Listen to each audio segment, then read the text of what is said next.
simulan na natin ang balitaan. Narito po ang malalaki at makabuluhang balita ngayong araw.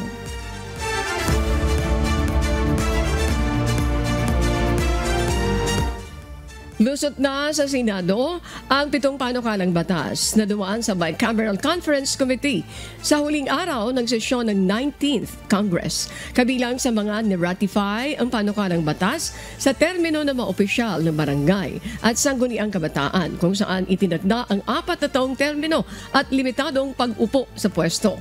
Pinagtibay din ang Accelerated and Reformed Right-of-Way Act na layong pabilisin ang pagkuha ng right-of-way sa mga infrastructure project at tiyakin ang makatarungang bayad sa mga may-ari ng lupa. Kasama rin sa mga inaprobahang panukala ang Judiciary Fiscal Autonomy Act, mga amyenda sa National Internal Revenue Code, Philippine Nuclear Energy Safety Act, batas para sa large-scale metallic mining at career progression system para sa mga guro. Given these issues, we are glad to have the current Right-of-Way Act amended. The ARO introduced important changes to the current law in order to make it responsive to the dynamic changes in the infrastructure landscape.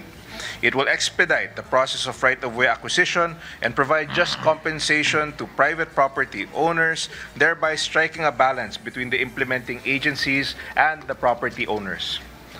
Before I end, I would like to thank our dear colleagues who contributed to the crafting of this bill.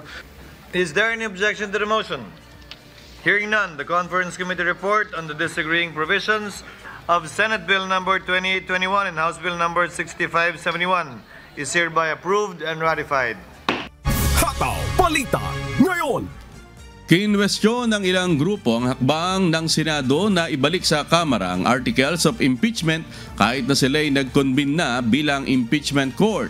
Ayon kay dating Senador Laila de Lima, ito ay isang pagtataksil sa konstitusyon at sa tiwalang ibinigay ng publiko sa mga senador.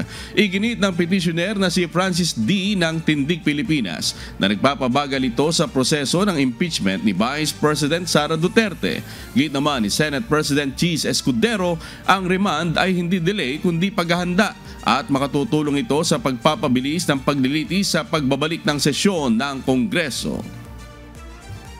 Okay. Itong paghingi namin ng impormasyon, dagdag na trabaho siguro sa prosecution. Pero ano naman ngayon, nakala ko ba gigil na gigil sila dito? Ito trabaho nila. Pero paano makakadelay? Wala naman pwedeng mangyari. In fact, mapapabilis pa dahil habang nakarecess kami, habang walang trial, habang hindi pa pumapasok ang ika-20 Kongreso, ay magagawa na nila to at mapaghahandaan. Hataw Balita ngayon! Ipinagbaliban ng House of Representatives ang pagdanggap sa Articles of Impeachment laban kay Vice President Sara Duterte. Ayon kay Representative Faustino Ino D. V, kailangan munang linawin ang mga isyong kaakibat ng pagbabalik ng mga impeachment articles bago ito formal na tanggapin ng Kamara.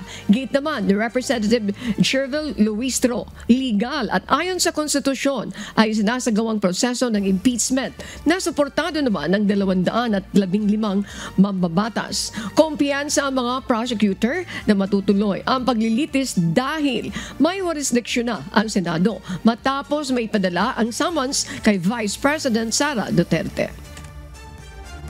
Mr. Speaker, I move to defer acceptance of the articles of impeachment until such time as the Senate, sitting as an impeachment court, has responded to the clarificatory queries raised by the panel of prosecutors relative to the remand of the subject articles. Hataw Balita ngayon! Dumagsa ang mga kandidato at political party sa tanggapan ng COMELEC sa huling araw ng pagsusubite ng kanilang Statement of Contributions and Expenditures o SOSE. Ayon sa COMELEC, maaaring maharap sa multa at diskwalifikasyon ang sinumang bigong magsumite ng kumpletong SOSE kahit pa sila'y natalo sa eleksyon. Batay sa pinakahuling tala, libo-libong kandidato pa mula sa local at national position ang hindi nakapagpasa o nakapagpasa ng kanilang SOSE. Matalo manalo po kasi kailangan nila mag-submit. So, ganun din po. Kung hindi sila mag-submit, mag-apply pa rin po yung mga penalties po natin. So, kung hindi sila makapag-submit, there's a chance na hindi sila makaupo. Hataw Balita ngayon!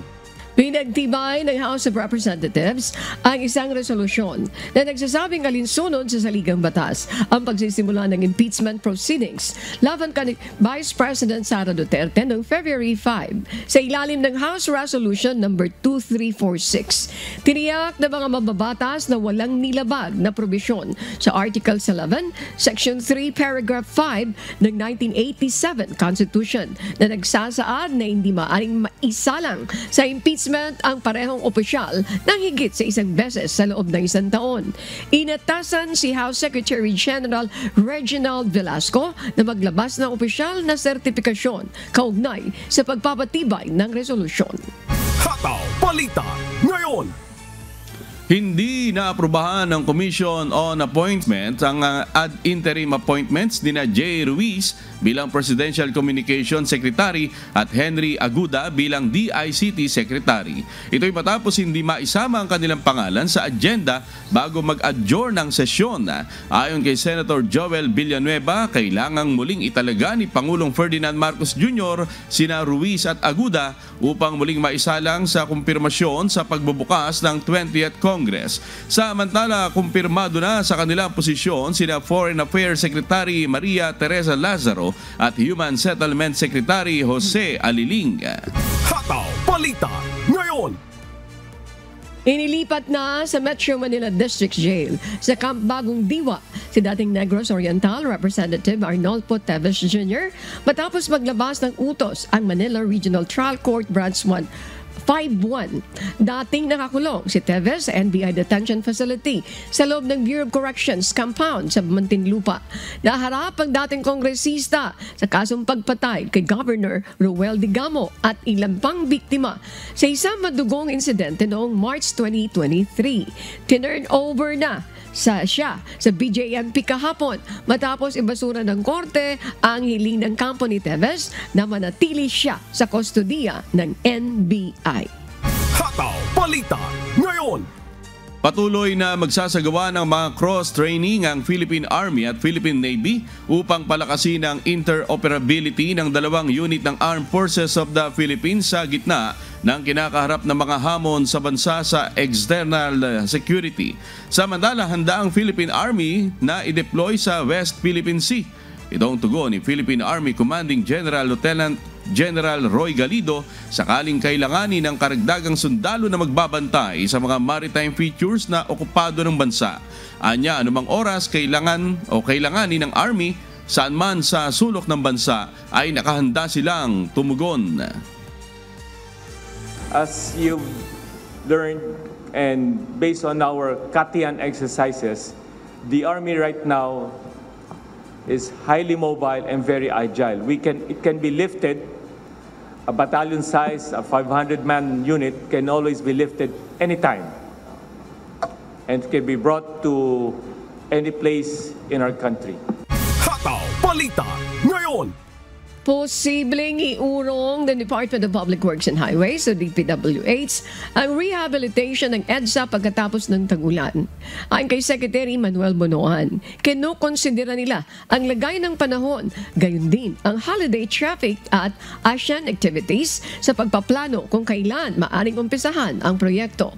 Bagamat hindi pa pinal ang desisyon, sinabi ni Bonoan na maaring simulan muna ang mga minor repairs at reblocking sa mga pinaka-deteriorated na bahagi ng EDSA.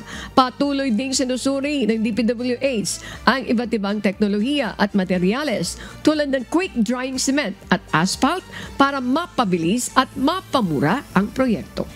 Hataw Balita ngayon.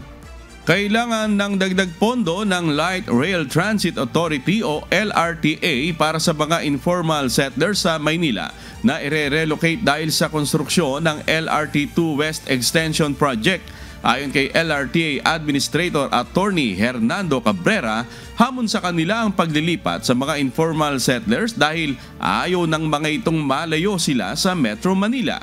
Mula sa higit 10 billion pesos na pondo, 17 billion pesos na ang kailangan ng DOTR at kasama na rin sa dagdag pondo ang pagtaas ng presyo ng mga materyales. Ang West Extension Project ng LRT2 ay magdadagdag ng 3 istasyon ng tren mula sa huling istasyon implementasyon nito ngayon sa Recto. Kabilang dito ang Divisoria, Tutuban at Pierre sa Maynila. Lumalabas na yung relocation natin in city ang gusto ng ating mga kababayan na apektado. Meaning, yung relocation dapat gusto nila within City of Manila din. In the past kasi off-site yung nangyayari. Hataw Balita ngayon.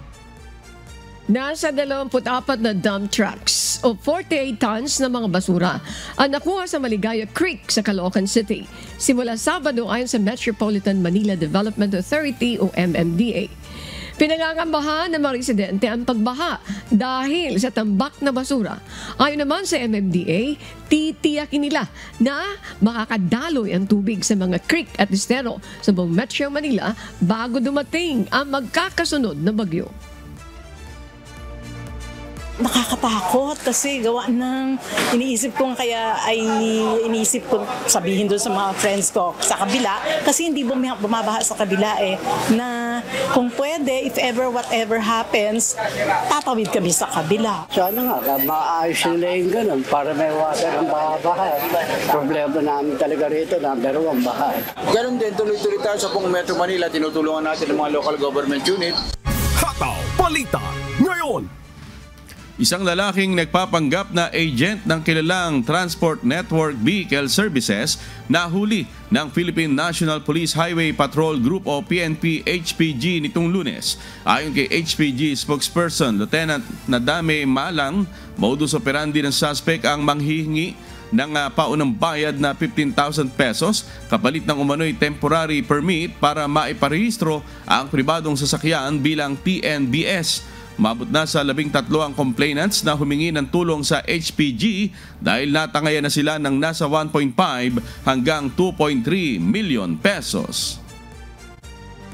Masakit po kasi diyan po kami aasa sa trabaho na yan Kaya nga po kami naglabas ng sasakyan para pamilya namin mabuhay Yung iba kong kasama nahatak na kakahintay sa pangako niya. Maraming mga pinagawa sa amin na yung iba pinapunta pa sa Grab, ganito yung gagawin. Tapos wala din namang nangyayari hanggang sa totally hindi na nakikipag-usap. After po nun, mga 1 week to 2 weeks, 1 week to 2 weeks, pag nagamit na po ng ating pong kabayan yung kanyang application na binigay ni po nitong si alias Cart, doon na po ito biglaang ma-deactivate at last June 6, nagparamdam po ulit itong tao na to at nanghihingi ulit ng additional na 35,000 pesos para i-reactivate yung account po na binigay po niya dito po sa mga kabayan po natin na biktima po niya. Hataw Balita ngayon. Target ng Department of Public Works and Highways o DPWH na matapos ang retrofitting ng San Juanico Bridge bago matapos ang 2025. Kahapon, personal na ininspeksyon ni Pangulong Ferdinand Marcos Jr. Ang San Juanico Bridge, isa sa mga nakitang problema ng Pangulo ay ang napabayaang periodic maintenance ng tulay. Gradually, kukumpunin na natin yung mga 3-tonner na segments and then increase it to 4 tons, 5 tons. And then eventually, matapos namin before December, magkakaroon na tayo ng about 12 tons load limit. So pwede na po yung mga bus, pwede na rin yung mga mini trucks na pwede na kumakarga ng mga perishable goods and everything para dito na sila dadaan. Nung nag-inspeksyon ng DPWH para nga sa rehabilitation, nila delikado na itong tulay na ito. Hindi namin akalain na ganito kasama. Dahil siguro hindi namin malaman, hindi ginawa ng mabuti ang maintenance ng tulay. Dapat yan every 3 years binabalik-balikan. Hataw Balita ngayon. Lumagda ang Department of Transportation, Bureau of Immigration at Manila International Airport Authority sa isang kasunduan na layong pabilisin ang proseso at mapabuti ang karanasan ng mga pasahero sa Ninoy Aquino International Airport. Kasama sa kasunduan ang paglalaan ng Immigration Service Charge para sa overtime ng karagdagang immigration officers. Magtatalaga rin ang BI ng 24/7 immigration services at magbibigay ng buwanang listahan ng kanilang tauhan sa NAIA Terminals 1 at 3. Gagamitin naman ng MIAA ang mga koleksyon upang pondohan ng overtime o honoraria alinsunod sa patakaran ng CSC at iba pang batas. Hataw Balita ngayon. Mahigit 3,000 trabaho sa abroad ang iniaalok ng Department of Migrant Workers sa kanilang Mega Overseas Jobs Fair ngayong araw ng Kalayaan, June 12, 2025. Isasagawa ang job fair sa Level 3 ng Robinson's Galleria Ortigas mula alas 10 ng umaga hanggang alas 4 ng hapon. Kabilang sa mga kakailanganing ihanda ng aplikante ang passport, resume, diploma at test the certificates na may kaugnayan sa ina-applyang trabaho. Prioridad ng mga nagpaparehistro sa jobfairportal.dmw.gov.ph habang ang mga walks-in applicants ay papayagang makapasok pagkatapos ng mga pre-registered job seekers. Tinulungan ng UNTV News and Rescue ang isang nanay na nawala ng malay habang nagsasagawa ng Brigada Eskwela sa Baguio City. Habang inasistihan naman ang dalawang sugatan dahil sa motorcycle crash sa Tarlac. Si Emma Ruth Go, humahataw. Anong masakit sa'yo dito? Nagisa kayo ng motor? Ito masakit. Kaya yung madam tumayo? Kaya tumayo? Nakahandusay sa daan ang dalawang biktima ng maabutan ng UNTV News and Rescue Team matapos ang nangyaring aksidente sa motorsiklo sa kahabaan ng MacArthur Highway, Barangay Estrada, Capas, Tarlac, pasado alas 8 ng umaga, June 7. Kwento ng driver ng motorsiklo, pauwi na silang mag-asawa galing sa trabaho sa Pampanga nang mag-slide ang sinasakyan nilang motorsiklo dahil sa mabatong kalsada. Nagtamo ang sakay nito ng sugat sa kanang tuhod at pananakit ng kanang tagiliran. Habang gasgas naman sa kaliwang daliri at likod ang natamo ni Dominador Apostol, ang driver ng motorsiklo. Nakaagad namang inasikaso, kinunan ng vital signs at nilapatan ng pangunang lunas ng UNTV News and Rescue. Matapos mabigyan ng first aid, inendorso na ang mga ito sa Capas Municipal Disaster Risk Reduction Management Office upang madala sa ospital. Samantala, isang ginang naman ang nawalan ng malay habang nagsasagawa ng Brigada Eskwela sa Baguio City High School noong araw ng Martes, June 10. Lumapit ang 48 anyos na ginang sa nakastandby na UNTV News and Rescue Team upang magpacheck ng blood pressure nang bigla na lamang nahirapan huminga at nawalan ng malay. Kaagad naman itong inassess at tinulungan ng rescue team. Ayon sa assessment, mababa ang oxygen saturation ng pasyente kaya agad naman nilapatan ng pangunang lunas ng grupo. Pagkatapos matulungan ng pasyente, tumanggi na ito na magpadala pa sa ospital.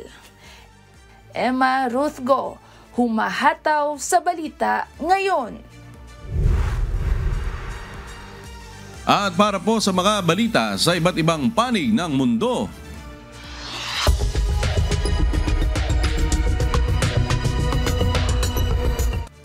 nagbanta ang Iran na aatakihin ang mga base militar ng US sa rehiyon kung babagsak ang nuclear talks. Ito ang humahataw na balita ni Imelda Andrada.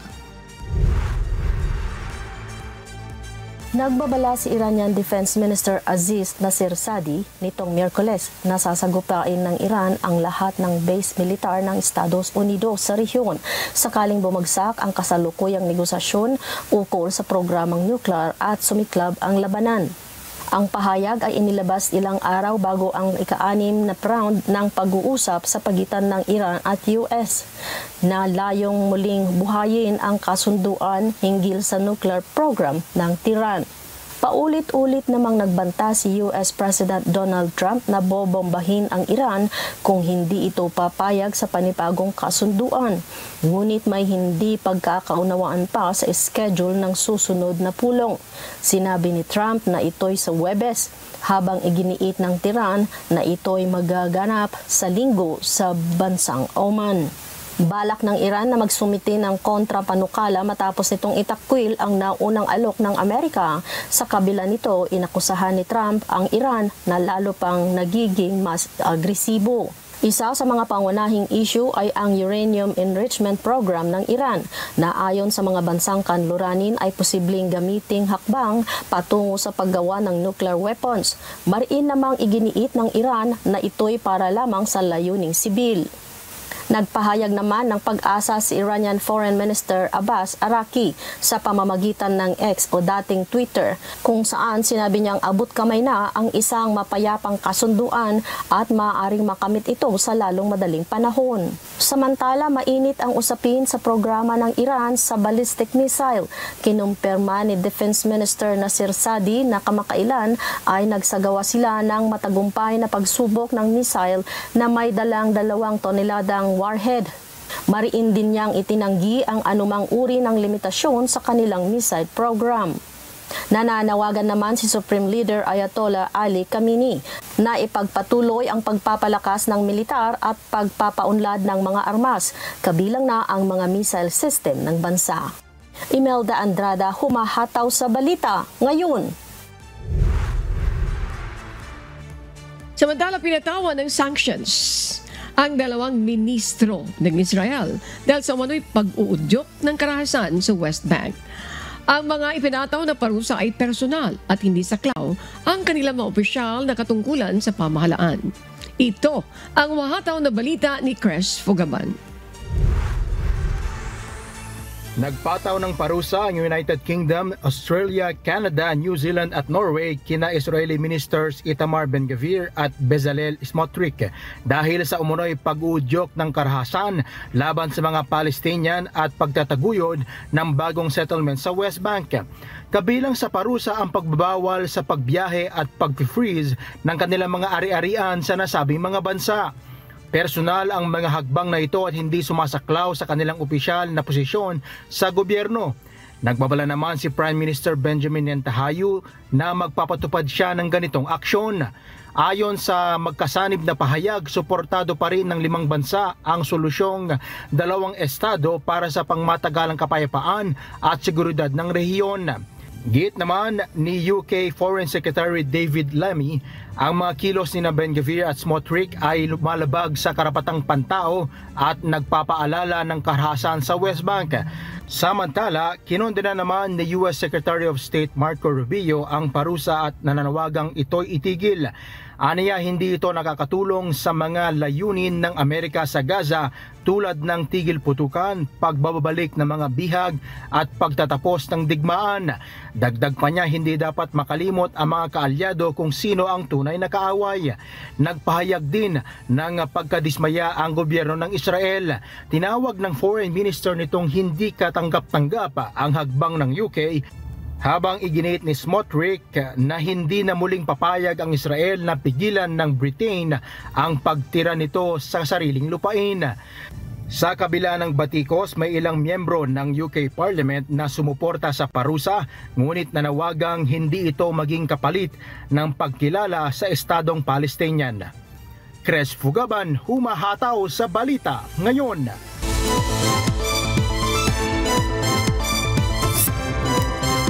Abiso po sa mga motorista.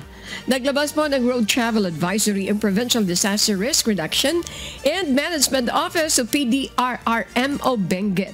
Ito ay kaugnay sa pansamantalang pagsasara at hindi madaanan ng kalsada sa Governor Bado, Dangwa National Road, Datakan area sa Kapangan, Benguet. Sa ibinahaging larawan po ng Benguet PDRRMO, makikita ang gumuho at nasirang bahagi ng kalsada dahil sa pagulan. Pinapayuhan po ang mga biyahero at motorista na dumaan muna sa alternatibong ruta via Datakan Labued Road para sa kanilang tuloy-tuloy na pagbiyahe. Hataw Balita ngayon. Nagsasagawa na ng contact tracing ang City Health Office ng Puerto Princesa sa mga posibleng kasalamuha ng 3 pinaghihinalaang kaso ng Mpox. Ito'y base na rin sa ulat ng CHO, may 3 individual ang naka-isolate dahil sa sakit. Si Andy Pagayona, humahataw live. Good morning, Andy. Kumusta ang ginagawang contact tracing ng City Health Office hinggil sa 3 individual na posibleng may sakit na Mpox at ano ang sitwasyon naman ngayon ng 3 individual kabilang na yung mga naka-isolate, Andy? Yes, amigo, magandang umaga. Yung tatlong suspected na sa kaso ng Mpox ay kasalukuyang naka-isolate na yung ngayon. At ang ginagawa ngayon ng Puerto Princesa City Health Office ay nagsisimula na sila doon sa kanilang contact tracing sa mga posibleng nakasalamuha ng tatlong pinaghihinalang may kaso ng monkeypox sa Puerto Princesa. Matapos nga itong makapagtala ang City Health Office ng tatlong suspected case sa sakit. Sa isang pahayag, sinabi ni City Health Officer Dr. Rick Panganiban na naghihintay pa sila ng resulta na ilalabas ng Research Institute for Tropical Medicine o RITM kung ang mga ito ay magpo-positibo sa virus. Dagdag pa ni Panganiban, wala itong travel history at hindi nang galing sa mga lugar na mayroong kaso ng Mpox, kaya kagaya ng Iloilo na direktang konektado sa Palawan dahil sa mga pantalan nito. Ayon sa datos, isang 7 anyos o 7 years old na lalaki, isang 17 years old na lalaki at isang 46 anyos na babae ang kasalukuyang naka-isolate. Gayunman, wala pa rin kumpirmadong kaso ng monkeypox sa Puerto Princesa at buong lalawigan ng Palawan. Amigo, sabi ng PH City Health Office, kinakailangan pa rin ang iba yung pag-iingat ang dapat gawin ng publiko at kung sakaling may nararamdamang sintomas ang Mpox ay agad pakonsulta sa doktor upang hindi na lumaganap ang naturang virus. Yan muna ang ating update. Balik sa dyan, amigo. Maraming salamat, Andy Pagayona, nag-uulat ng live mula sa Puerto Princesa City. Hataw Balita ngayon. Sumuko naman ang 5 miyembro ng New People's Army matapos ito magdesisyong magbalik loob sa pamahalaan. Bit-bit na mga ito ang mataas na kalibre ng baril at pampasabog isinuko. Si Jerry Galicia, humahataw. Sa tagal din sir ng panahon na nagatago ako dito. Tapos okay lang sa itong umpisa dahil sa parang hindi pa ako nagpamilya. Nang nagpamilya na ako dyan, tapos laki-laki ng mga anak ko. Parang hindi man maganda talaga ang aabutin ng buhay pag yan dyan sa loob. Kasi lahat kami, halos pamilyahan ko, takbuhan. Kahit saan-saan lang kami makatira, pero talaga magtago. Damay pa ng bata. 5 miyembro ng New People's Army ang nagdesisyong bumaba mula sa kabundukan at nagbalik loob na sa pamahalaan sa bayan ng Baleno. Mahigit 20 taon na sumama sa armadong pakikibaka ang 42 anyos na si Gilbert Dalanon bago tuluyang magdesisyon na kumalas na sa samahan. Kabilang sa mga sinukong mga dating rebelde ang 2 matataas na kalibre ng baril na M16 rifle, isang KG-9, isang kalibre 45, 5 piraso ng pampasabog o improvised explosive device at mga bala. Sa ilang serye ng dialogo sa 96th Infantry Battalion ng Philippine Army, tuloy na humarap kahapon sa lokal na pamahalaan ng Baleno ang 5 rebel returnee na sangkot umano sa pag-aambus sa pwersa ng gobyerno at nag-ooperate din sa mga bayan ng Milagros, Aroroy at Baleno. Series of negotiation niya with cross coordination with the local government. Masasabi ko na yung MPA ngayon nasa level na sila, kumbaga na nasa insignificant na sila sa natin, sa especially sa area ng ating batalyon, ng 96th Infantry Battalion sa 1st and 2nd District. So ito, dahan-dahan na nagsusurrender na itong mga nasa likod natin. Hopefully yung mga naiwan pa na nandiyan sa sa palaran pa rin, ikayak na sumurrender pa.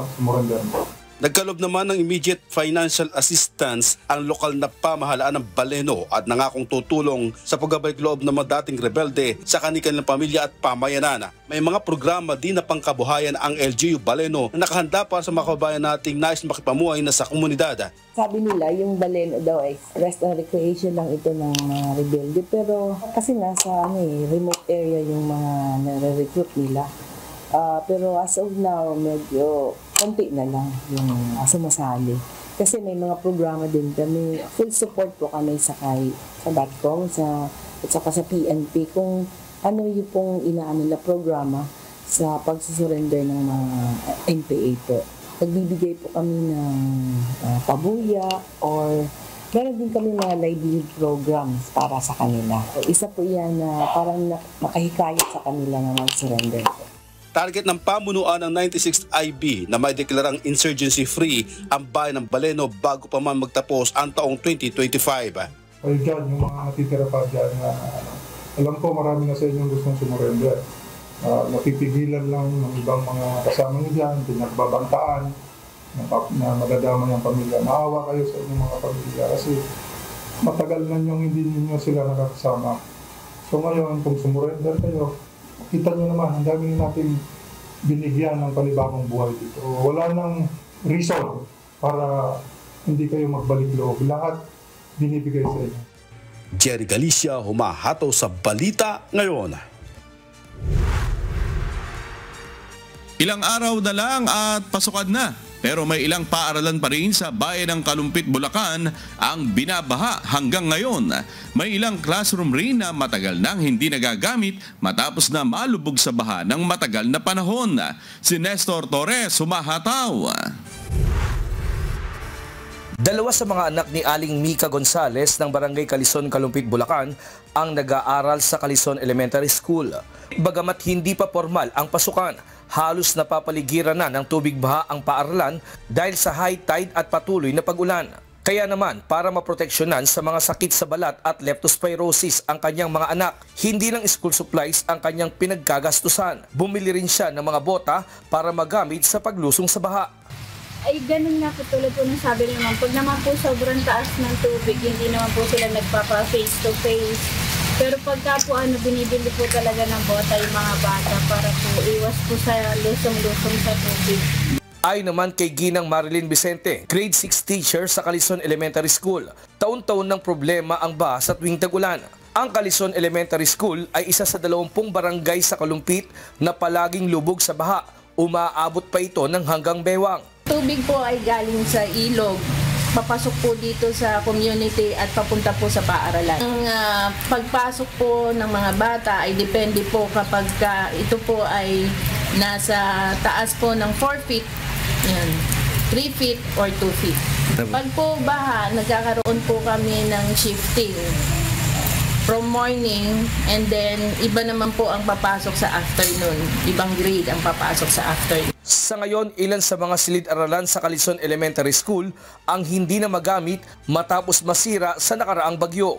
Meron po kaming 4 na classroom na hindi nagagamit for demolition po at wala pong budget para po sa pagpapabago o pagpapagawa ng panibagong building. Bagamat may mga ginawang aksyon tulad ng pagtaas ng mga daanan sa loob ng paaralan, hindi pa rin ito sapat lalo na kung may bagyo. Kaya panawagan ng mga magulang at guro, mataasan ang lugar na kinatatayuan ng paaralan, magtayo ng mga gusali na may 2 palapag at dagdagan pa ang mga silid-aralan. Ayon naman sa pamahalaang panlalawigan ng Bulacan, ginagawa na ng paraan ang matagal ng suliranin ng mga paaralang binabaha, gaya ng paghahanap ng mas mataas na lugar at pagtatayo ng mga bagong gusali. Nestor Torres, humahataw sa Balita Ngayon. Sa layuning matulungan at mas maging produktibo pa ang mga senior citizen, isinusulong ngayon ng National Commission for Senior Citizen o NCSC ang mga programang magbibigay ng pagkakataon na makapanghanap buhay ang mga senior citizen. Si Brian Valdaraje, humahataw. Isinusulong ngayon ng National Commission for Senior Citizen o NCSC ang mga programang magbibigay ng pagkakataon para ang mga kababayan nating may katandaan na sa gulang ay makapaghanap buhay pa rin. Nakikipag-ugnayan na ang komisyon sa mga government offices gaya ng Department of Tourism at Technical Education and Skills Development Authority o TESDA upang bumuo ng mga training modules para sa mga trabahong pwede nilang pasukan. Bumuo din ng technical working group ang ahensya para bigyan diin ang magiging papel ng bawat government agencies na katuwang sa programa. Meron na po tayong pakikipag-ugnayan sa Department of Tourism at saka kasama po ang TESDA Gov upang gawin natin na magkaroon ng training modules kung saan ito ay libre para doon sa mga gusto pang magtrabaho. Ang age limit hanggang 40. What about 40 plus? Diba? So yun yung masyadong restrictive yung ating qualification sa pag-hire ng empleyado. And this will somehow open up opportunities, especially for those who are still productive, still capable, and this is a welcome development para sa akin. Bilang dagdag ayuda para sa mga matatanda, kahapon June 11, binuksan ng komisyon ang kauna-unahang Senior Citizen Community Care Center sa Bicol sa Barangay Santo Domingo, Vinsons, Cam Norte. Sa pasilidad, mailalapit nito sa mga senior citizen ang mga serbisyo ng gobyerno gaya ng PhilHealth, DSWD at iba pa. May exercise equipment na nasa loob ng pasilidad na maaaring gamitin para sa kanilang physical activities. Malaking itulong po sa amin itong building na ito. Dito kami magmi-meeting. May opisina po kami dito. Talagang malaking tulong nito. Lalo tigit po dun sa mga matatanda na yung mga solo-solo na wala nang pamilya, walang kasama. Naging bahagi naman ng Members Church of God International o MCGI sa naging gawain sa Cam Norte. Nagsagawa ang grupo ng feeding activity para sa mga matatandang dumalo sa pagtitipon. Nagkaloob din ng libreng masahe para sa kanila, habang vital signs monitoring naman ang ginawa ng UNTV News and Rescue sa event. Brian Baldarahe, humahataw sa balita ngayon. Nagsanib pwersa ang Members Church of God International at Philippine Army sa paglilinis at pagsasaayos ng pasilidad at kapaligiran ng Rawis Elementary School sa Albay. Paghahanda ito sa napipintong pagbubukas ng klase sa susunod na linggo. Si Jerry Galicia, humahataw. Magkatuwang na naglinis ang Members Church of God International at Civil Military Regiment Philippine Army sa Rawis Elementary School. Gayong kabi-kabilang brigada eskwela ang isinasagwa bilang paghahanda sa araw ng pasukana. Kani-kaya pag-ulis ng mga tuyong dahon at pagbunot ng matataas na damo. Habang ang mga kabataang ito nagtulong-tulong sa pagpipintura na mga upo ang gagamitin ng mga mag-aaral. May nagkukumpuni rin ng bakod ng paaralan. Yung MCGI Cares po ay tumulong sa pagbubunot ng mga damo, pagwawalis po at pagpipintura po ng mga upuan. Ito po ay isang napakalaking tulong sa aming paaralan para sa pagbubukas po ng klase. Kami may tumutulong dito sa barangay sa Rawis Elementary School at naanyayahan din ng kanilang pamunuan, ma'am, na magkaroon, ma'am, ng brigada eskwela. At sa ngayon, ma'am, katuwang kami ng mga teachers ng iba't ibang ahensya ng government, ng gobyerno, pati ng ibang association katulad ng MCGI, ng mga parents na magkaroon ma'am ng paglilinis dito sa school. Parang nang sa gayon, ngayon darating ng pasukan, magkaroon ng maayos at malinis na paaralan ang mga estudyante, ma'am. Humanga naman ang mga guro sa pinakitang pagtutulungan ng Philippine Army at MCGI. Unang-una, lubos ako nagpapasalamat sa inyo. Alas 6 pa lang ng umaga, andito na ako at kami ay nabigla dahil napakaaga nyo din. Ako mismo ang nagpa-attendance sa inyo, naalala nyo. Kaya lubos kaming nagagalak dahil sa serbisyong naibigay nyo sa amin. Malaking tulong yon para sa Brigada Eskwela na sinasagawa namin ngayon at para sa opening ng taon ng 2025 and 2026 school year. Sabi nga nila, pag mas marami, mas napapadali ang trabaho. Nakapagbigay kayo ng tulong, lalo na sa paglinis ng loob at labas ng paaralan. Lubos na po kaming nagpapasalamat sa MCGI, tunay nga MCGI Cares. Brigada Eskwela 2025, MCGI Cares, MCGI Shine, to God be the glory, pag-ibig!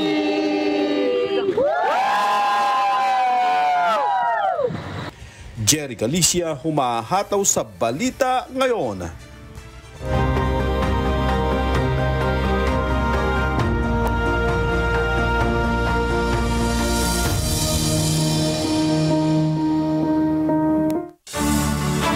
advocacy po ng Members Church of God International ang pagtulong. Bunsod nito, ginawaran ang grupo ng pagkilala ng Marine Battalion Landing Team 9 bilang pasasalamat sa malaking ambag at tulong na naipagkaloob sa kanilang hanay. Si Alan Manansala, humahataw.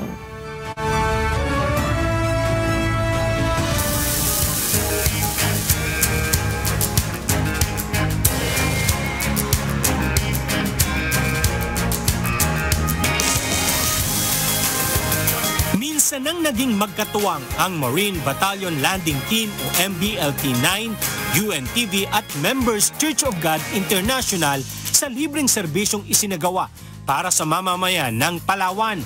May 21, 2024, idinaos ang MBLT-9 Saludo Caravan sa Barangay Tinigiban, lungsod ng Puerto Princesa. Dito, matagumpay na naihatid ng grupo ang iba't ibang serbisyong pangkalusugan gaya ng libreng medical, dental at optical check-up. Bukod pa ang pamamahagi ng groceries, libreng tungkod at wheelchairs. Umabot sa 700 ang naging benepisaryo sa programang ito. Kabilang na ang miyembro ng Philippine Marines, reservists, mga retirado sa serbisyo, PNP personnel, mga dependent ng militar at mga sibilyan mula sa Barangay Tinigiban, Puerto Princesa City. Unang-una, madalas pong sinusumpong yung nanay ko. Tapos, siyempre, mayroon na siyang nebulizer na magagamit. Nakita ko, sir, yung professionalism, yung pagkakaisa, yung suporta ng isa't isa para maging matagumpay ang activity na ito. At nagpapasalamat po ako kasi nabigyan ng pagkakataon ng mga sundalo na makalahok sa activities na ito, which is a fitting tribute to acknowledge all their hard work and contribution serving our nation.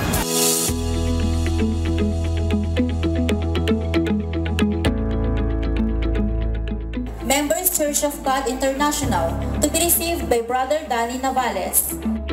Dahilan ito para kilalanin ng Philippine Navy Marines sa Palawan ang naging kontribusyon ng grupo. Nitong Sabado, June 7, pinarangalan ng MBLT-9 ang MCGI sa kanilang headquarters. Sumasaludo ang hukbong dagat ng Pilipinas sa kahangahangang ipinakitang suporta ng naturang religious group kasama ang iba't ibang ahensya ng pamahalaan. Sa pamamagitan ng pagtutulungang ito, matagumpay na naihatid sa mga mamamayan ang iba't ibang libreng serbisyo. Ang ating pasalamatan, una ang Diyos. Ikalawa po ay kayo ang aming dapat pasalamatan sa pagbibigay ninyo ng daan sa amin na kayo ay aming maabot sa maliit na kaparaanan. Kahit sa ganitong paggawa lamang ay maramdaman po ninyo na mayroong mga tao na kagaya po ng aming grupo, ang MCGI, ang UNTV, ay kaalakbay nyo po sa pagtupad ng ating tungkulin, ang paglilingkurang bayan. Nauna na rito, tumanggap na rin ang MCGI ng parangal mula sa National Headquarters ng Philippine Navy bilang Stakeholders Awardee itong May 13, 2025. Alan Manansala, humahataw sa balita ngayon.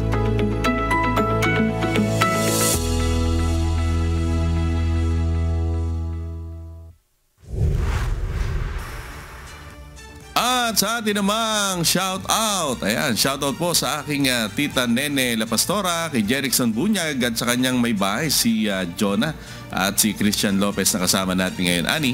At syempre, dito naman, pasalamatan ko syempre si Carl. Maraming salamat, Carl, Diyosa. At nariyan si Marvin sa lahat ng nasa control. IT, thank you so much. Syempre si Adet. Of course, si Mami Beth Rason, si Edad. Suki po natin. Attorney Ruth Soriano.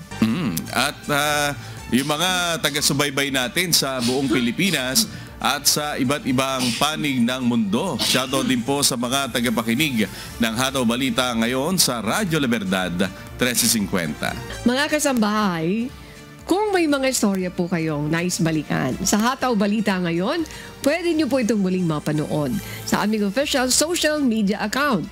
Magtungo lamang po sa UNTV News and Rescue YouTube channel at i-click ang subscribe button. Gayon din po sa aming Facebook at TikTok accounts. Mapapanood nyo rin po rito ang iba pang news programs ng UNTV. Pati na po ang ibang video na nag-iisang public service channel. Kaya tara na, subscribe, like, and share. At sa aming ibabahaging mga salita ng Diyos na ating sandigan, mula sa Galatia Kapitulo 5, talatang 22 hanggang 23. Datapwat ang bunga ng Espiritu ay pag-ibig, katuwaan, kapayapaan, pagpapahinuhod, kagandahang loob, kabutihan, pagtatapat, kaamuan, pagpipigil, laban sa mga gayong bagay ay walang kautusan.